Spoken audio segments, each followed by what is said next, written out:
আপনি যতই ব্যক্তিত্ব সম্পন্ন মানুষই হন না কেন, যতক্ষণ আপনার মন ভালো না থাকছে, নিজেকে ফুটিয়ে তুলতে পারবেন না। আসসালামু আলাইকুম প্রিয় ভিউয়ার্স, চলে এসেছি নতুন একটি ভিডিও নিয়ে আপনাদের সাথে। প্রথমেই একটু কথা শেয়ার করলাম, কথার ব্যাখ্যাটা আমি আস্তে আস্তে করব। তো আসেন দেখি কি রান্না করা হবে আজকে। তো এগুলো আমাদের আলাল ভাই ছাদে থেকে তুলে দিয়েছে অনেকগুলো মূলা শাক।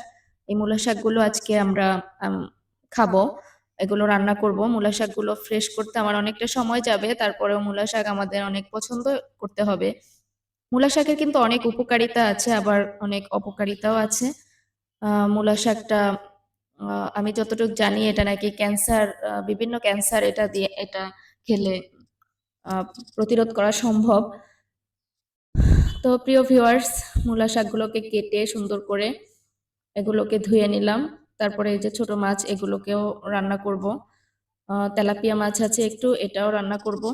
তো প্রিয় ভিউয়ার্স, যেই কথাটা আমি প্রথমে আপনাদেরকে বলেছিলাম যে আপনি যতই ব্যক্তিত্ব সম্পন্ন মানুষই হন না কেন, যতক্ষণ পর্যন্ত আপনার মন ভালো না থাকছে ততক্ষণ পর্যন্ত আপনি সেটা ফুটিয়ে তুলতে পারবেন না।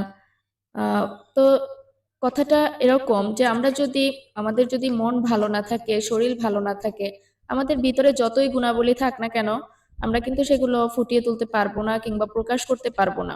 আমরা আমাদের পিছনে দেখেছি আমার শাশুড়ি, যিনি অনেক আগেই তার সংসারে সে হাজবেন্ডকে হারিয়েছে, তারপরে তার সন্তানদেরকে সে একটু একটু করে বড় করেছে।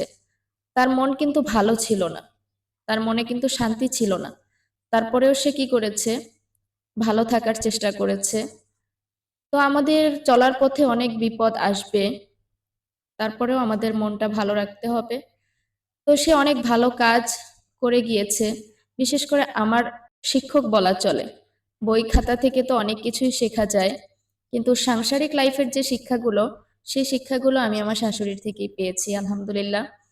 তো তার যে গুণাবলী সে প্রকাশ করে গেছে, তার ভিতরের যে ব্যক্তিত্ব সে ফুটিয়ে তুলতে পেরেছে, তার জন্য আল্লাহর দরবারে অনেক অনেক শুক্রিয়া। সে জীবনে যে স্ট্রাগল করেছে, অনেক মানুষই এখানে হার মেনে যেত, কিন্তু সে এমনই একটা মানুষ ছিল যে আমার আইডল। তাকে আমি এখন চলার পথে অনুসরণ করি। তাই আমরা নিজেকে ফুটিয়ে তুলতে হবে, মনও ভালো রাখতে হবে, নিজের ব্যক্তিত্বকে প্রকাশ করতে হবে। জীবনে চলার পথে আপনাকে সর্বপ্রথম আপনার মন ভালো রাখতে হবে, তারপরে নিজের কাজগুলোকে সুন্দর মতো করতে হবে। যেই কাজটাই সামনে আসুক না কেন, করতে হবে এবং নিজেকে ফুটিয়ে তুলতে হবে। তো প্রিয় ভিউয়ার্স, এই ছিল আমার আজকের ভিডিও। রান্নাটাও করে নিলাম, সবাই দেখলেন। কথা হবে পরবর্তী কোনো ভিডিওতে, সে পর্যন্ত সবার সুস্থতা কামনা করছি। আল্লাহ হাফেজ।